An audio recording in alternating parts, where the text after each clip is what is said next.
castelo forte é o nosso Deus. Muito bem, meus irmãos. Então, nós vamos dar continuidade ao estudo, não é, a respeito da predestinação. E eu quero convidar os irmãos para abrirmos Efésios, capítulo 1.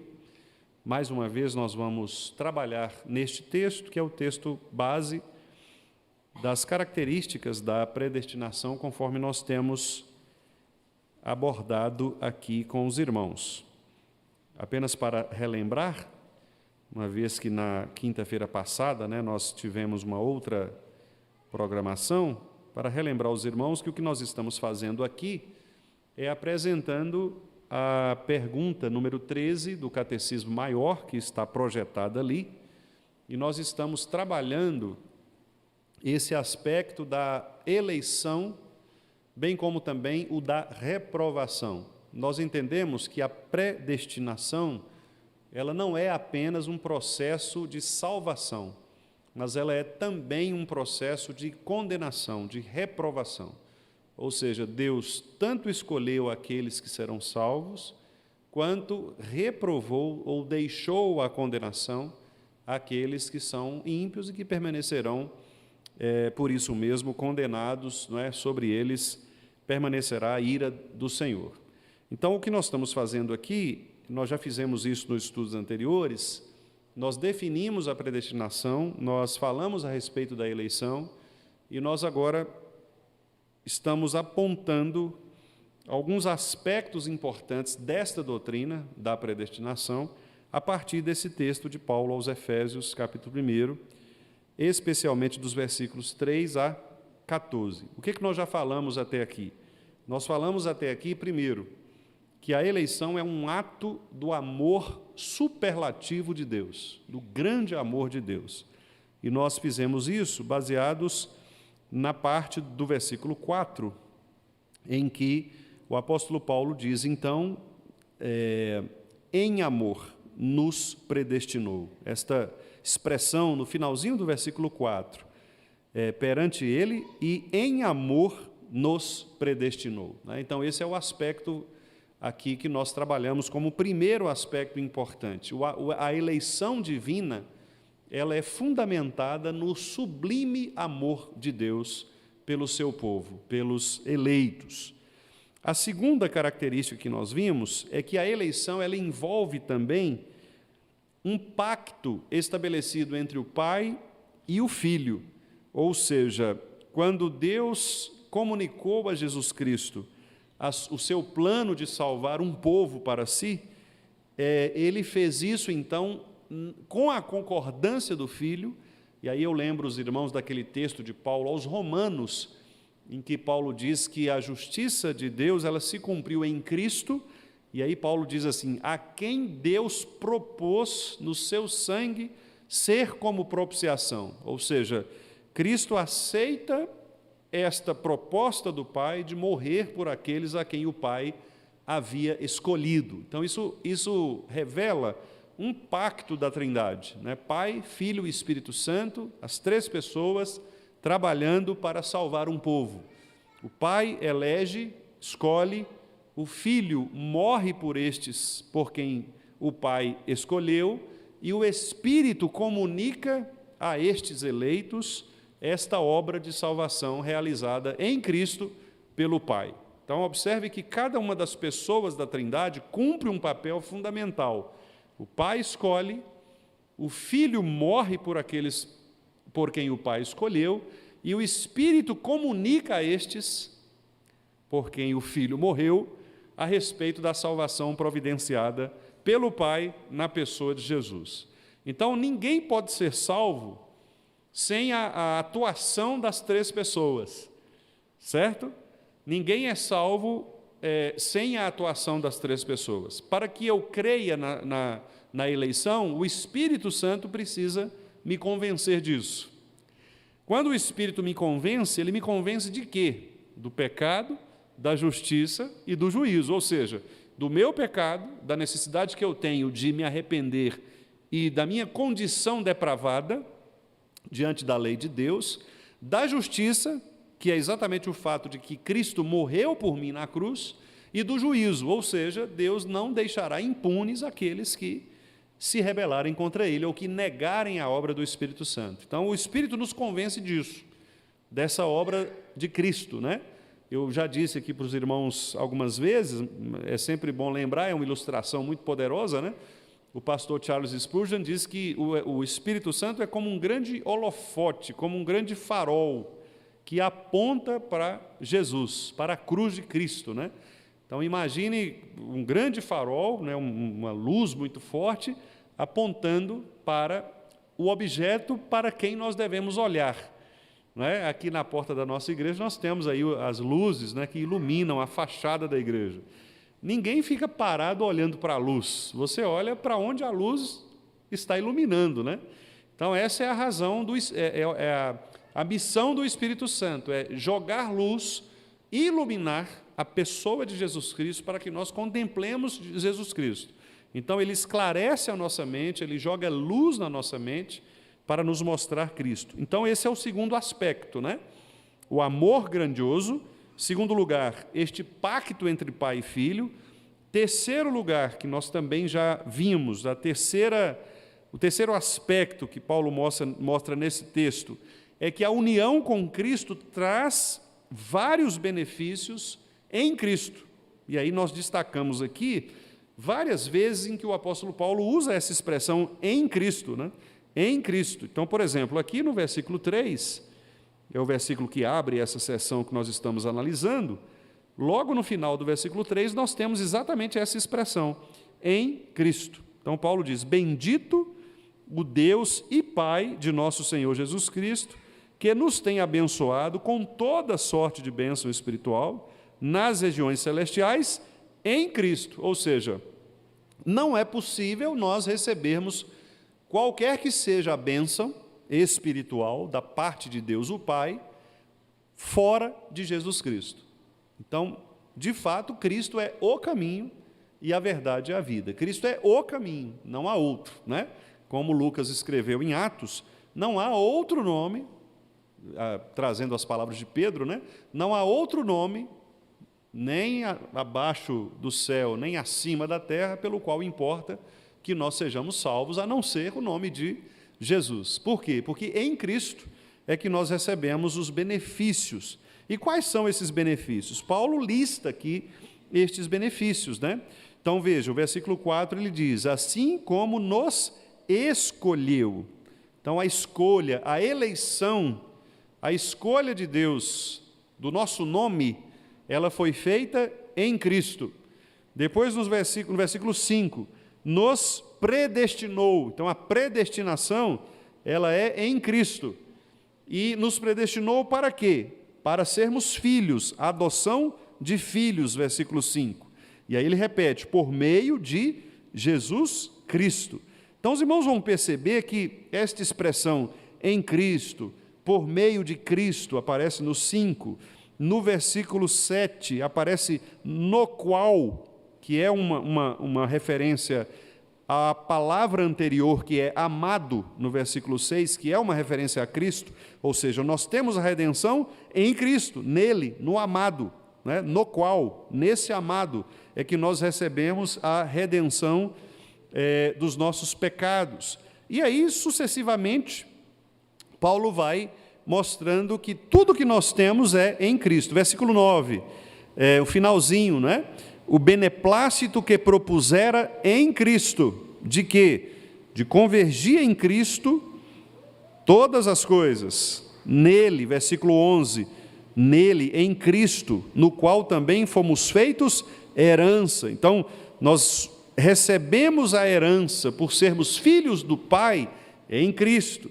Então, os irmãos vão observar que a carta aos Efésios, os irmãos podem ler depois o restante da carta, e se vocês tiverem curiosidade, né, para fazer esse levantamento, vá sublinhando, vá marcando aí todas as vezes em que Paulo usa esta expressão em Cristo, nele, por meio dele. Os irmãos vão ver que várias são as ocorrências dessas expressões. Por quê? Porque a ideia do apóstolo Paulo é exatamente esta, de que tudo o que nós recebemos nós só podemos receber em Cristo, ou por meio de Cristo, né?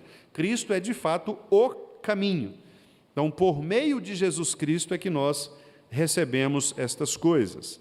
E aí, nós vamos, então, dar continuidade com o quarto aspecto, que também aparece aqui nos versículos 3 e 4, e que o pastor Joel Bick coloca como sendo a eleição consistindo na seleção soberana de Deus de quem Ele salvará.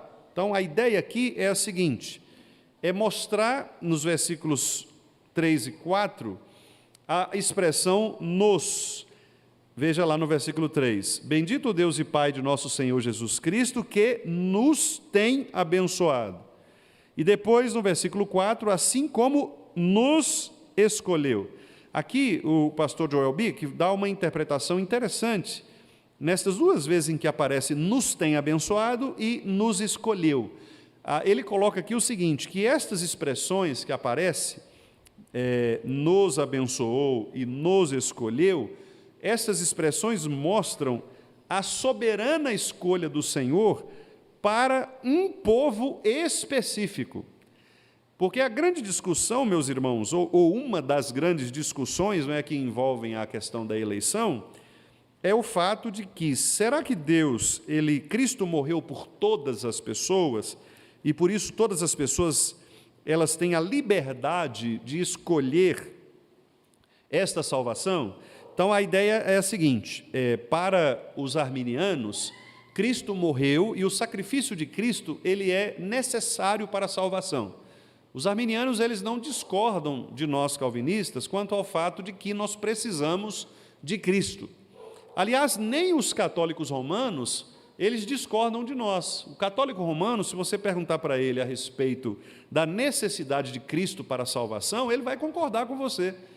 O católico, ele não discorda do fato de que é necessário Cristo para a salvação. O problema do catolicismo é que ele soma ao sacrifício de Cristo os nossos méritos, os nossos sacrifícios. Então, é o sacrifício de Cristo mais alguma coisa que você tenha de fazer, que você precise fazer para conquistar a salvação. No caso do arminiano, o que eles dizem? Eles dizem o seguinte, que Cristo, ele morreu por todas as pessoas, ou seja, o sacrifício de Cristo, ele é pleno, ele é suficiente, você precisa do sacrifício de Cristo para ir para o céu, mas você pode tanto aceitar este sacrifício, quanto rejeitar esse sacrifício. Você pode tanto dizer sim, quanto dizer não. Se você disser sim, o sacrifício vai servir para você e você será salvo. Se você disser não, bom, você vai ser condenado, a escolha foi sua. Mas qual é o problema desse argumento arminiano? O problema desse argumento arminiano é de que, se nós crermos dessa maneira, nós vamos invalidar o sacrifício de Jesus. Em outras palavras, Cristo terá morrido em vão por algumas pessoas. Porque se a dependência da salvação estiver nas mãos da pessoa e ela rejeitar o sacrifício, significa que Cristo, então, não foi suficientemente poderoso para convencer aquela pessoa de que ela precisa voltar-se para Ele. Então, como que nós entendemos essa doutrina? E qual a resposta que nós damos aos nossos irmãos arminianos? A resposta é que, não, na verdade, Cristo morreu pelo seu povo. Ele morreu pelos eleitos. Ele morreu por aqueles a quem Deus, o Pai, abençoou desde os tempos eternos e nele, ou seja, em Cristo, escolheu essas pessoas. Então, por isso essa expressão nos abençoou e nos escolheu, essa expressão nos, né, que é o pronome oblíquo aí se referindo a nós, é muito importante, porque mostra o seguinte, que Cristo, Ele não escolheu todas as pessoas, Ele escolheu um povo. Deus escolheu um povo e Cristo morreu por estes que o Pai escolheu. Por isso que a A Bíblia, né, em outros lugares, quando fala a respeito do amor eletivo de Deus, sempre conecta o amor eletivo de Deus relativo ou direcionado àqueles que creem. Vamos ver alguns exemplos. Abram aí, por favor, o Evangelho de João, capítulo 1. João, capítulo 1, texto que os irmãos conhecem de cor. João, capítulo 1, logo no início, não é, em que João apresenta o Verbo, que é Cristo. E aí, nos versículos 12 e 13, vamos ler juntos? 12 e 13. Aliás, vamos ver o 10 também, do 10 ao 13, para os irmãos perceberem o contraste, né, entre aqueles que não conheceram e aqueles que conheceram. Vamos ler a partir do 10. O Verbo estava no mundo. O mundo foi feito por intermédio dele, mas o mundo não o conheceu. Veio para o que era seu, e os seus não o receberam. Mas a todos quantos o receberam, deu-lhes o poder de serem feitos filhos de Deus, a saber, aos que creem no seu nome, os quais não nasceram do sangue, nem da vontade da carne, nem da vontade do homem, mas de Deus. Olha que texto interessante, né? João está dizendo, bom, o Verbo estava no mundo, Cristo veio ao mundo. O mundo foi feito por intermédio dele, mas o mundo não o conheceu. Quer dizer, a que mundo João está se referindo aqui? O mundo, exatamente o mundo das pessoas. O mundo das pessoas, não é o mundo criado, né? A criação, mas é o mundo das pessoas. Ou seja, o mundo, enquanto os habitantes da terra, enquanto as pessoas que habitam o mundo, não foram todas as pessoas que receberam Jesus, que aceitaram Jesus. Aí vem o 12. Mas a todos quantos o receberam, deu-lhes o poder. O poder aqui, a palavra poder, que é a palavra dinamis, que é de onde vem a nossa palavra dinamite, né? A ideia é que o Espírito Santo aí a gente lembra lá do profeta, vos darei um coração de carne, né? Tirarei-o de pedra e darei-o de carne. O Espírito, ele dinamita o coração de pedra, tira o coração de pedra, implanta um coração de carne, quer dizer, dá o poder de nos tornar filhos de Deus. Aí veja bem agora o que a gente chama de restrição, cláusula de restrição. O que é isso? Não é genérico, não é universal, não é todo mundo, é uma parte. Olha o texto diz, aos que creem no seu nome. Quer dizer, não é todo mundo, é aqueles que creem no nome de Jesus. Quem crê? Os que receberam poder para serem feitos filhos de Deus. Quem recebe poder para ser feito filho de Deus? Os que são convencidos pelo Espírito Santo. Daí, por isso, leva Paulo a afirmar lá em Efésios capítulo 2, que esta fé é dom de Deus, ela não vem de nós. É um presente de Deus para nos fazer crer nesta obra da graça. Então, veja como que as coisas estão conectadas, né? Vamos para um texto que poderia trazer algum tipo de discórdia, que é João 3,16. Os irmãos conhecem também, né, de cor, talvez um dos versículos, junto com o Salmo 23, né, que as pessoas mais conhecem, certamente. João 3,16.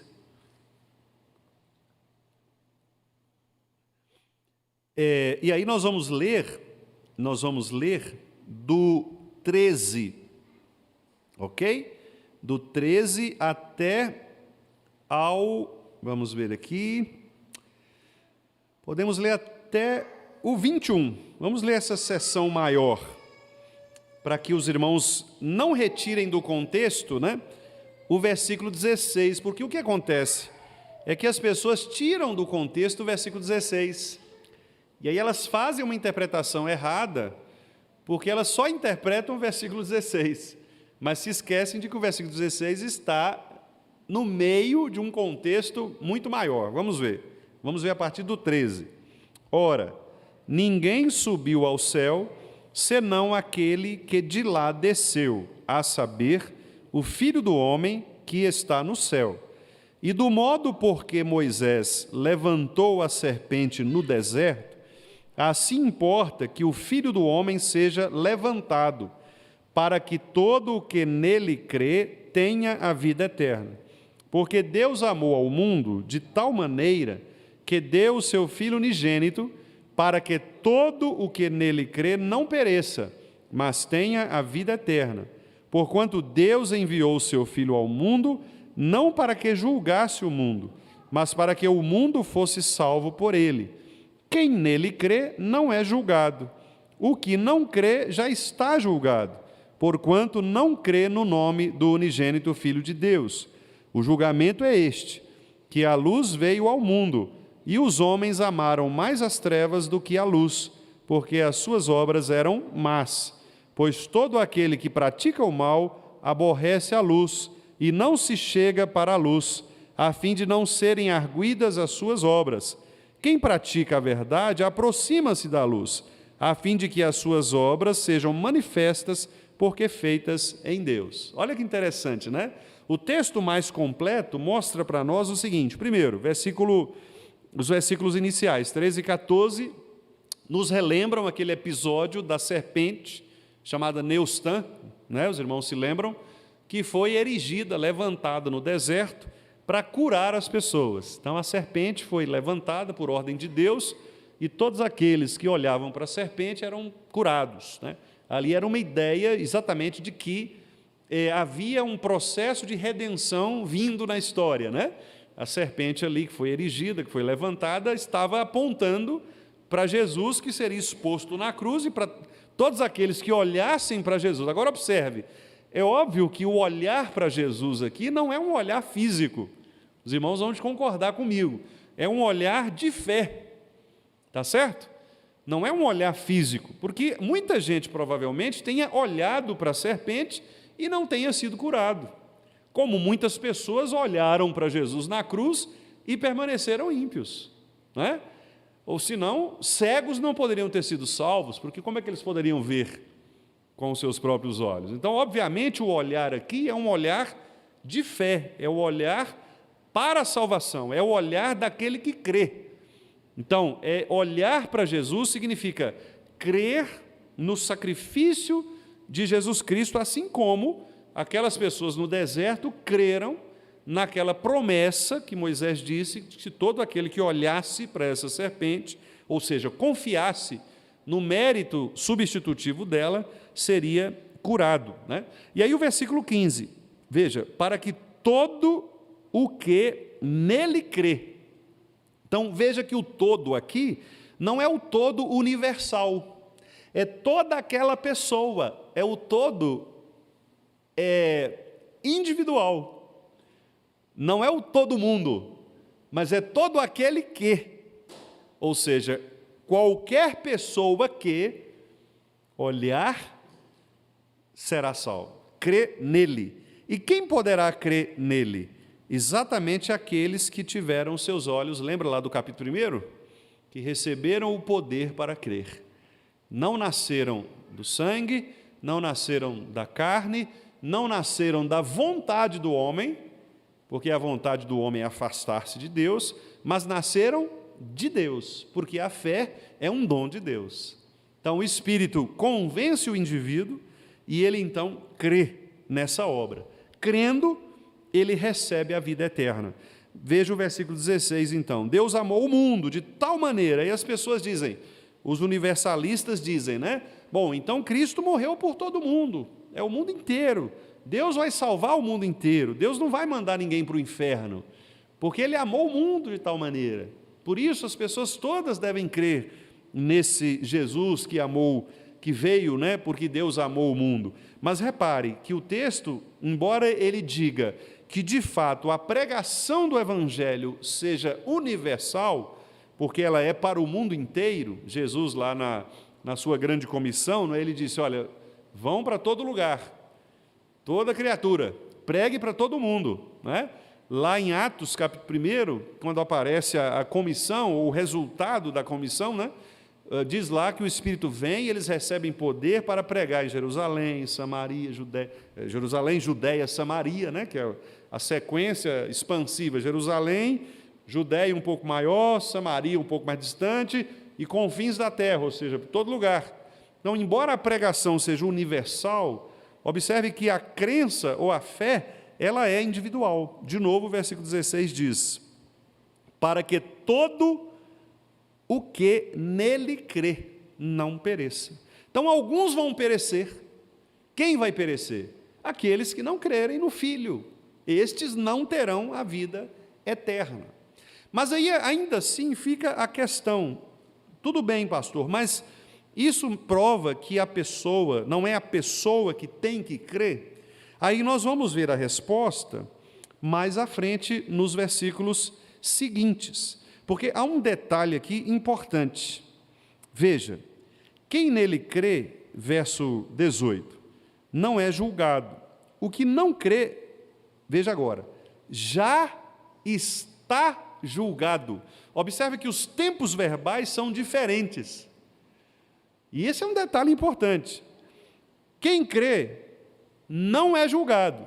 Ele sai de uma posição de estar julgado para deixar de ser julgado, certo? Mas o que não crê já está. Significa dizer, ele permanece na condição de morto. Percebe? E novamente a sequência do texto ainda nos mostra mais. Olha, porque não crê, essa pessoa não crê no presente, no nome do Filho de Deus. Aí ele diz no 19, o julgamento é este: a luz veio, Jesus veio, é o tempo passado, né? Jesus esteve aqui no mundo, os homens amaram mais as trevas do que a luz. Agora vejam, porque as suas obras eram más. Passado de novo. Ele veio no presente, essas pessoas amaram no presente, mas de coisas que estavam no passado. Observam? Perceberam isso? Quer dizer, o que a nossa teologia mostra? Que o problema está na depravação do homem. O homem já está condenado, já está julgado. A obra do homem sem Deus é má, ela já é má, e ela permanecerá má. Essa pessoa permanecerá condenada, correto? Só não permanecerá condenado aquele que, tocado pelo Espírito Santo, passe a crer em Jesus Cristo. Este sim assume agora a condição presente de receber no presente a salvação. E é exatamente o que os versículos 20 e 21 completam. Pois todo aquele que pratica o mal no presente, esse aborrece a luz e não se chega para a luz. Claro que não. Por quê? João dá a razão aqui, porque ele não quer que as suas obras sejam arguidas. O que é isso? Arguição, meus irmãos, é quando você questiona uma pessoa apresentando uma prova contrária a ela. Ou seja, é mais ou menos assim: o irmão Maico, ele tem algo contra mim, uma denúncia para fazer contra um comportamento do pastor. Ele reúne uma prova, ou reúne provas, e ele chega até mim, cumprindo lá o Mateus 18, né? Chega até mim e fala: pastor, olha, eu quero conversar com o senhor porque há um comportamento inadequado no senhor. Ah, meu irmão, mas como assim? Não, olha, eu vou apresentar aqui para o senhor as minhas provas. O senhor fez isso, isso e isso, e está aqui. Assim, assim, assim. Ou seja, isso é arguição. Você está diante de uma circunstância em que alguém apresenta provas contra você, certo? Isso é uma arguição. Então, a ideia aqui de João é a seguinte: o ímpio, ele não quer ir para a luz, porque na luz as suas obras serão condenadas, elas serão arguidas. Vem cá, deixa eu te mostrar quem é você. E aí, imagina uma pessoa toda suja, né? E aí, de repente, está aquele escuro, assim, tipo escuro de cinema, né? Aí aparece aquela luz bem em cima da pessoa, né? Tum! A pessoa toda... Quer dizer, ela vai ser revelada. Então, essa é a ideia. O ímpio ele não vai para a luz, porque a sua depravação, ele não deseja que a sua depravação seja conhecida, certo? O justo não. O justo, uma vez que ele é abrigado por Cristo, né, pela justiça de Cristo, o 21 explica isso. Ele prefere a verdade, ou por isso ele se aproxima da luz, a fim de que suas obras sejam manifestas. Por quê? Porque estas obras são feitas em Deus, ou seja, Deus transformou esta pessoa de tal maneira que não há mais razões para que ela esconda qualquer tipo de mau comportamento. O seu testemunho agora passa a ser um testemunho irrepreensível, digno de um cristão, né? Então, meus irmãos, eu citei este texto aqui para mostrar, e se obviamente não tenha ficado claro, os irmãos podem perguntar, né, à vontade, mas usei esse texto aqui como esses dois textos, né, de João, como fundamento para exatamente justificar o que Paulo escreve lá em Efésios 1, 3 e 4. Quer dizer, Cristo, ele não morreu por todas as pessoas. Não são todas as pessoas que recebem os benefícios da eleição, da justificação, da adoção, etc. Quem recebe? Somente aqueles que receberam o poder do Espírito Santo para crerem no nome de Jesus Cristo, ou seja, na obra de Jesus Cristo. Então, todos quantos receberam, deu-lhes o poder. Repare que tudo está no passivo, né? Não é a pessoa que faz. Receberam, ou seja, foi Deus quem deu, deu-lhes o poder, deu a eles o poder, foi Deus quem deu o poder. Nunca é o homem foi, buscou, o homem teve poder. Não, é sempre o homem passivo. Nós estamos recebendo. Então, na salvação, nós somos inteiramente passivos. A palavra teológica que a gente usa para isso é monergismo, ou seja, é a ação de um só, diferente de uma outra palavra que é sinergismo. É quando você faz junto, né? Junto com a pessoa, por exemplo, simpático. Simpático é uma pessoa que ela tem sentimentos parecidos ou iguais, ou que se dirigem a outra pessoa, né? Então, por exemplo, no caso da santificação, há um sinergismo.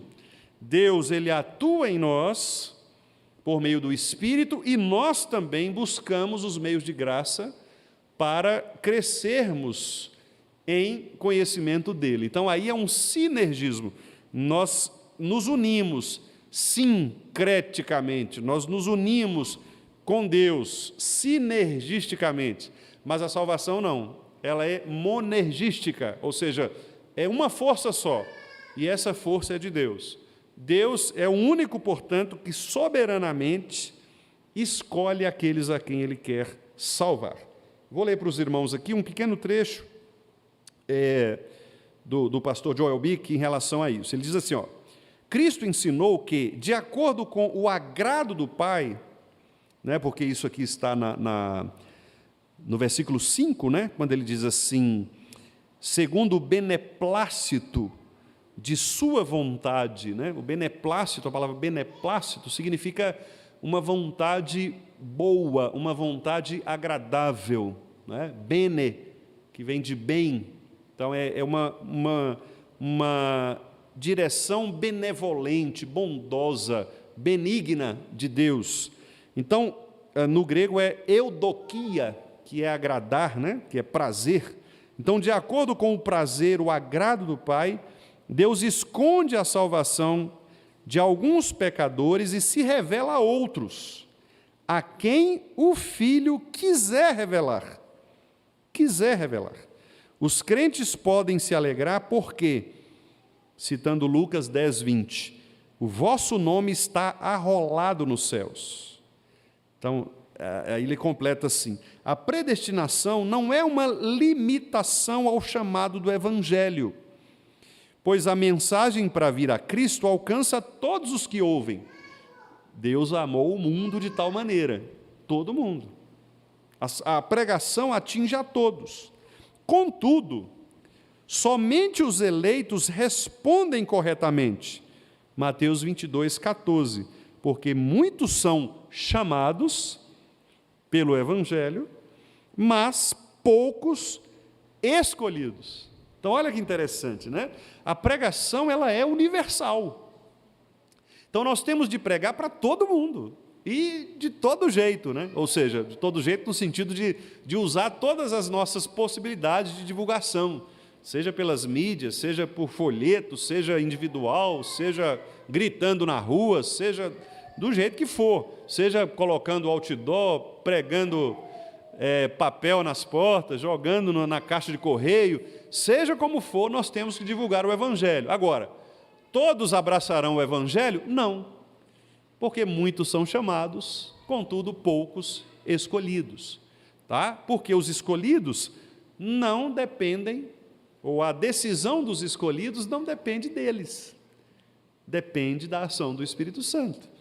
Então veja, isso é interessante porque mostra também que nós não temos, irmãos, que usar a eleição como uma desculpa para não pregar o Evangelho, porque alguns hipercalvinistas fazem isso, né? Eles dizem assim, olha, então já que Deus elegeu todo mundo, ele já elegeu, já sabe quem vai ser salvo, então para que nós vamos pregar o Evangelho? A pessoa vai ser salva mesmo, né? Se ela no final das contas ela vai se salvar, para que eu vou para um país para ser perseguido como missionário? Alguns poderiam utilizar esse argumento, mas esse argumento é um argumento falso, é um argumento que não é bíblico. Porque o argumento bíblico a ordem de Deus é que nós saiamos para pregar o Evangelho a toda criatura, isso é ordem de Deus. Nós não sabemos a quem Deus vai eleger, a quem Deus elegeu e a quem Deus vai chamar. Então não nos compete ficar arriscando para fulano é eleito, Beltrano não é, então, não, nós temos que jogar a semente. Lembra da parábola da semente? Você joga a semente. Agora, algumas vão cair na beira do caminho, outras o sol vai torrar, passarinho vai comer, as pedras vão engolir, sufocar. Isso não interessa a você, isso é de Deus, certo? Você precisa lançar o Evangelho, lançar a rede. Aliás, aquela circunstância, né, na qual Jesus mandou que Pedro lançasse as redes, né, foi exatamente para ilustrar isso. E depois ele conta, né, numa das parábolas do reino, que é exatamente isso. Você lança a rede, quando você puxa, vem peixe de tudo quanto é tipo, né? E não só peixe, vem chinelo, vem garrafa, pet, vem tudo quanto é coisa, né? Você puxa o que está ali. E claro que o pescador, o que ele vai fazer? Ele vai selecionar, né? O que é peixe bom e o que não vai prestar. Quem faz essa seleção é Deus. Aí a gente vê outra parábola, o joio e o trigo. Não compete à igreja fazer esta seleção do reino. Compete à igreja lançar as redes, compete à igreja jogar a semente e deixar que Deus produza o fruto nos corações das pessoas, que Deus mostre, revele aqueles que de fato são os seus eleitos. Então, isto é maravilhoso, meus irmãos. A eleição consiste na seleção soberana de Deus de quem Ele salvará. É Deus, portanto, quem escolhe estas pessoas. A predestinação de Deus de certas pessoas para adoção foi segundo o beneplácito de sua vontade. Portanto, a razão pela qual Deus nos abençoou em Cristo é a sua escolha ou a sua eleição. Além disso, Paulo não escreveu que Deus escolheu um curso de ação, como salvar as pessoas que confiavam nele, por exemplo. Mas Paulo disse que Deus escolheu as pessoas, ou seja, nos escolheu, nos tem abençoado, selecionando, portanto, alguns indivíduos, pessoas que ele resolveu, pela sua soberania, abraçar. Então, meus irmãos, esta é a mensagem, né, desta noite. Recapitulando, primeiro, a eleição é fruto do grande amor de Deus, o amor eletivo de Deus, o grande amor com que Ele nos amou. Segundo lugar, a eleição é fruto de um pacto entre o Pai e o Filho, tendo o Filho aceitado este desafio de vir e morrer por aqueles por quem o Pai chamou, elegeu. Terceiro, esta morte de Cristo por aqueles a quem o Pai chamou resulta em nossa união com Cristo, em Cristo. E por isso nós recebemos todos os demais benefícios desta escolha divina e desta união com Cristo ou em Cristo. E hoje nós vimos então, em quarto lugar, que a eleição consiste nesta seleção soberana de Deus de quem Ele salvará. E aí nós estamos vendo aqui, quem Ele salvará? O seu povo, nós, nos tem abençoado com toda sorte, nos escolheu nele, antes da fundação do mundo, para sermos santos e irrepreensíveis. Então, claramente, nós vemos aqui que não depende do ser humano, não depende de nenhum de nós, qualquer tipo de decisão, de atitude em relação ao ser de Deus, mas depende somente de sua soberana eleição, do beneplácito, ou seja, da benevolência, da benignidade, da bondade de sua vontade de escolher A e não escolher B. Quando Paulo fala lá em Romanos 9, a respeito de Esaú e Jacó, ele diz muito claramente, ele diz, olha, os gêmeos não eram nascidos ainda, para que o propósito da eleição se cumprisse. Deus amou a Jacó e se aborreceu de Esaú. E aí Paulo, prevendo o que as pessoas iam perguntar, perguntou assim, há injustiça da parte de Deus? E ele mesmo respondeu, não, porque Deus escolhe a quem quer e Deus reprova quem quer, porque está escrito.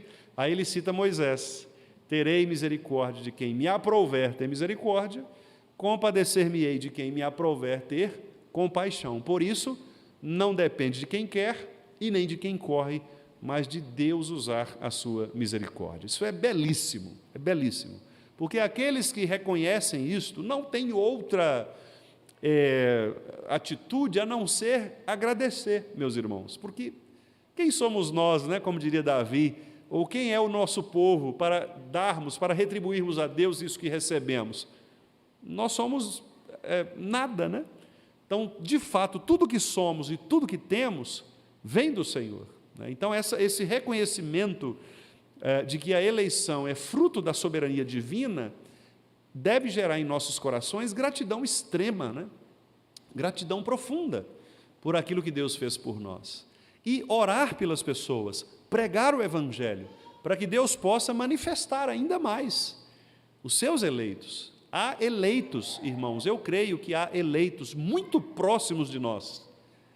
É óbvio que nós não podemos afirmar isso do ponto de vista profético, mas nós podemos supor que Deus tenha pessoas que talvez ainda não ouviram o Evangelho que precisam ouvir, porque às vezes nós pressupomos, meus irmãos, que as pessoas, especialmente no nosso país, que é um país muito religioso, muito espiritualizado, a gente supõe que todo mundo sabe a respeito de Jesus. Mas não se convença disso, porque muitas pessoas, embora sejam religiosas, ou até mesmo criadas num contexto religioso, talvez algumas delas nunca tenham ouvido a respeito de Jesus mesmo, ou da obra de Jesus para a salvação. Elas vivem num mundo espiritual, às vezes ouvem falar de um Deus, mas elas não sabem o que significa o pecado original, a depravação, a salvação necessária em Cristo. Então, não pressuponham que nós não tenhamos de pregar o Evangelho. Às vezes tem gente do nosso lado, o nosso parente, o nosso vizinho, um amigo nosso, que às vezes nunca ouviu falar a respeito da obra de Jesus Cristo. E quando você às vezes o questiona, quando você às vezes aproveita uma circunstância e apresenta a obra de Cristo, o Espírito age no coração. Então, esse é o nosso papel, lançar a rede, jogar a semente e deixar Deus agir com o seu poder soberano de salvar o seu povo dos pecados dele, né? Como afirmou em Mateus 1:21. E ele se chamará Jesus, porque salvará o seu povo dos pecados deles. Amém, meus irmãos.